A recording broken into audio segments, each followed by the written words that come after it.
कसं काय मंडळी, ठरलं तर मग मालिकेच्या 17 एप्रिलच्या एपिसोडची सुपरफास्ट अपडेट जाणून घेऊया. सायली अश्विनला समजून सांगण्याचा प्रयत्न करते की मला माझे जुने अश्विन भाऊजी हवे आहेत, जे वाईटाला वाईट आणि चांगल्याला चांगलं म्हणतात. आम्ही दोघे चुकलो तर तुम्ही आमच्यावर चिडलात, पण तुमची बायको प्रिया चुकते, खोटं बोलते, खोटं वागते, मग तुम्ही त्याकडे डोळे झाक का करताय? स्वतःच्या आईबाबांबरोबर तिच्यासाठी खोटं का बोलताय? अश्विनकडे सायलीच्या कोणत्याही प्रश्नांचं उत्तर नसतं आणि तो तेथून निघून जातो. तर इकडे मधुभाऊंच्या डोक्यात मात्र प्रियाच्या कपाटात पाहिलेला सायलीचा लहानपणाचा फोटोच फिरत असतो. नक्कीच यामध्ये काहीतरी गौड गंबाल आहे.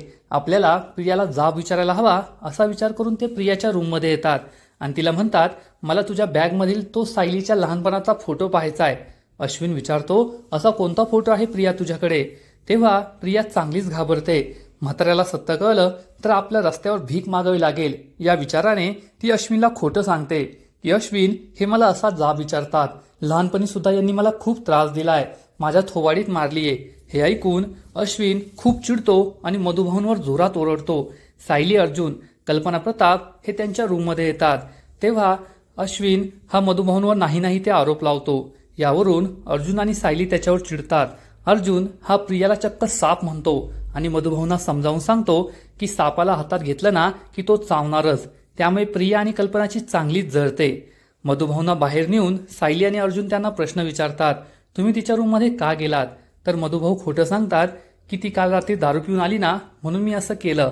तर इकडे प्रिया ही चांगलीच घाबरलेली असते. मधुभाऊंच्या हाती तो फोटो लागायला नको या विचाराने ती दुसरीकडे तो फोटो लपून ठेवते. इकडे महिपत हा साक्षीला झोपेतून उठवायला येतो. तेव्हा साक्षीला झोपेत सुद्धा तिचा जेलमध्ये कसा छळ झाला, कैद्यांनी तिला कसा त्रास दिला हे सगळं आठवतं आणि ती झोपेतून दचकून उठते. त्यामुळे महिपतला खूप वाईट वाटतं.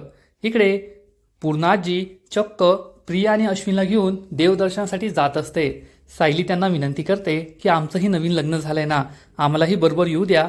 परंतु पूर्णाजी आणि कल्पना त्यांचा अपमान करतात आणि तिला आपल्याबरोबर येऊ देत नाही. इकडे मधुभाऊ हे पुन्हा एकदा प्रियाच्या रूमची झाडाझडती घेतात.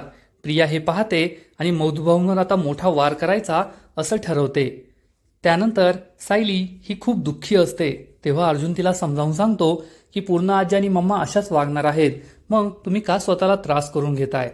पुढील एपिसोडमध्ये आपण पाहू की मधुभाऊंना धडा शिकवण्यासाठी प्रिया चक्क त्यांच्यावर सोन्याचा हार चोरल्याचा आरोप लावणार. मग मधुभाऊ या आरोपातून निर्दोष सुटतील का हे तर पुढील एपिसोडमध्ये कळेलच. परंतु तोपर्यंत अशा सुपरफास्ट अपडेटसाठी व्हिडिओला लाईक करा, शेअर करा आणि चॅनलला सबस्क्राईब करायला विसरू नका. खूप खूप